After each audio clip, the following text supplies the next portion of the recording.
Superman number 25, which is written by Peter J. Tomasi and Patrick Gleason, art by also Gleason and Doug Mankey. This is wrapping up the Black Dawn story, which has had its ups and downs. We've been kind of critical of some of it.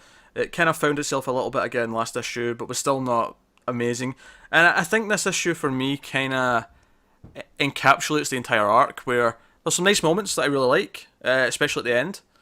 But a lot of the actual fighting feels kind of jumbled, kind of like some of the arc did as well, as a whole. I think it's my favorite issue of the arc. Okay. I think I'll go with that. I like some of the action. I think it flows a lot better than some of the art has at other points during this arc. It does flow better, but because the arc as a whole hasn't built to it that well, it doesn't have the resonance to make it really. No, that's true. Feel... It was more just, oh, this looks cool. This is cool. It looked good, and so I was enjoying that at least, Yeah, rather than it having the weight that it should have done. Yeah, but without the weight, it's just kind of it's pretty and it's fun to look at, but it's not really got the emotional backbone. It made it better than like some of the earlier issues where it was like where we were actually confused as to what was happening at points. I will disagree that for me, I think the first issue was the best of it, because the first issue this was actually really promising. That was the one where Batman showed up and it had the whole. The world's getting darker. We need to shine brighter. Like that was a great issue. Oh, that's true. I forgot that was just about part of this arc. And then even the second issue with Lois on her own, like running around. No, I think I prefer this one to that. That was mostly pretty good until a certain point.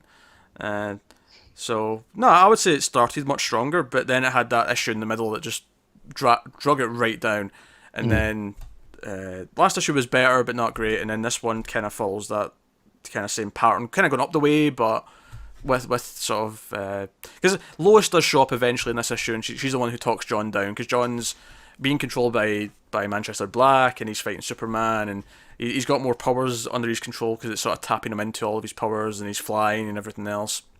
Yeah, and there's a lot of fighting going on, and it's Lois that shows up, and we find out that that the leg thing never happened. That was just we saw what he wanted to see.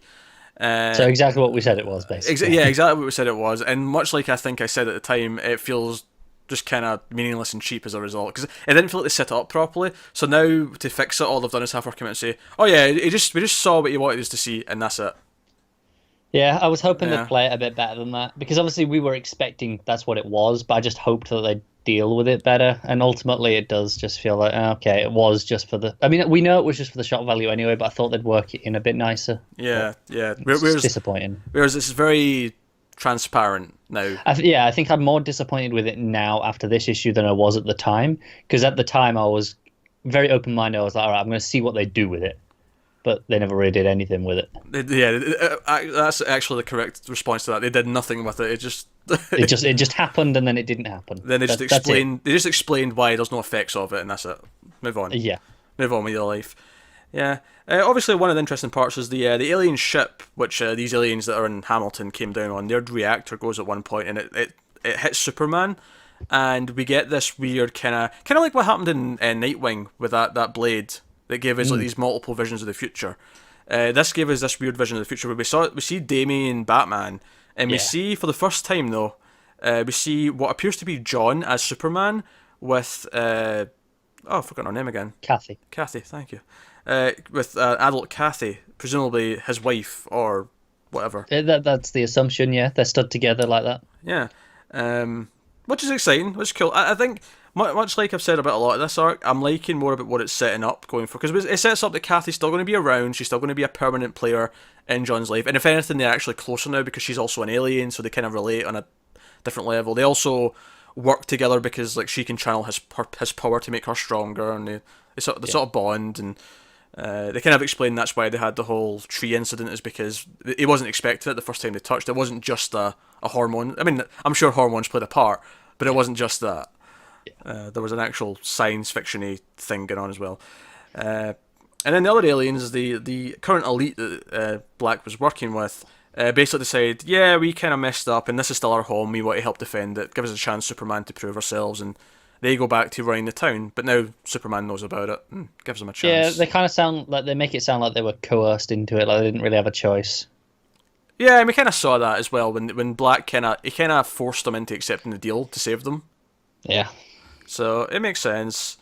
Yeah, I think the best part of the issue though is definitely the ending when Superboy and Kathy go up the tree and they touch again and it reignites his powers, and There's that moment where Clark and Lois look around and goes, was that a bird? Was that a plane? And he's like, no, I think our Superboy's back. And you turn the page and it's this just full page spread of him flying with Kathy. And it's a really nice page. Yeah. It's a nice moment. So it's a great moment. It is. It's just the actual plot with Manchester Black ended being kind of flubbed because it didn't build the way it should have built. It is. And Joe, I'm glad that Kathy's still going to be a major part going forward. And obviously that glimpse of the future says, okay, we've got long-term plans for her.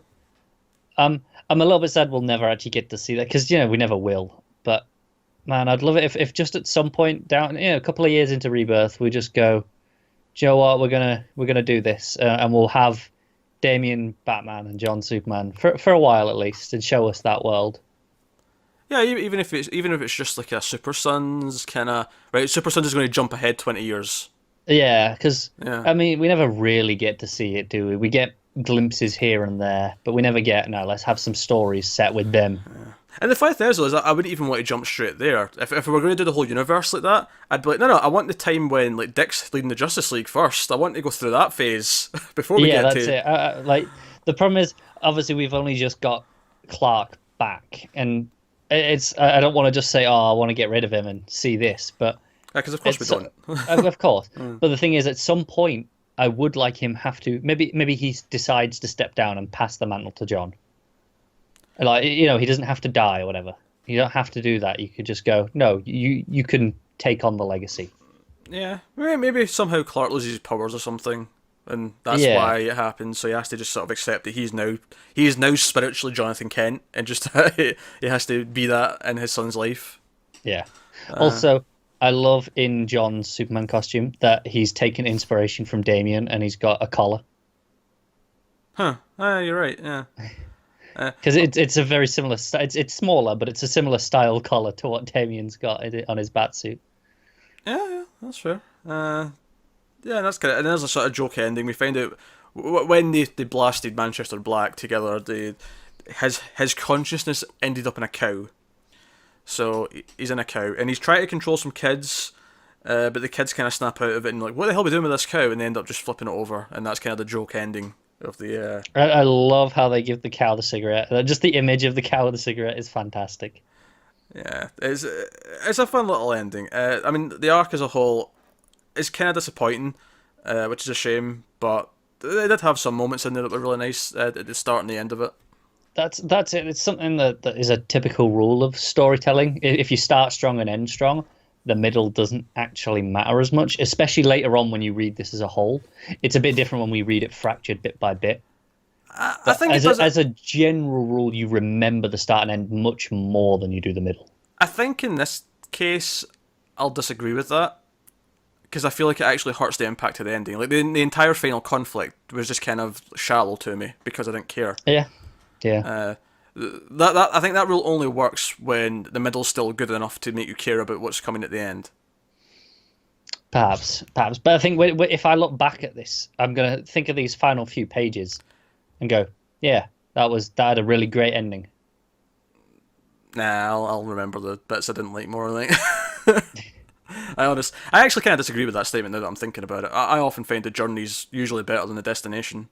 It's actually quite special. It's quite special when the destination lives up to the journey, honestly. No, I know what you're saying. As a general rule, when you think back on something, just you think of the start and end before you think of the middle.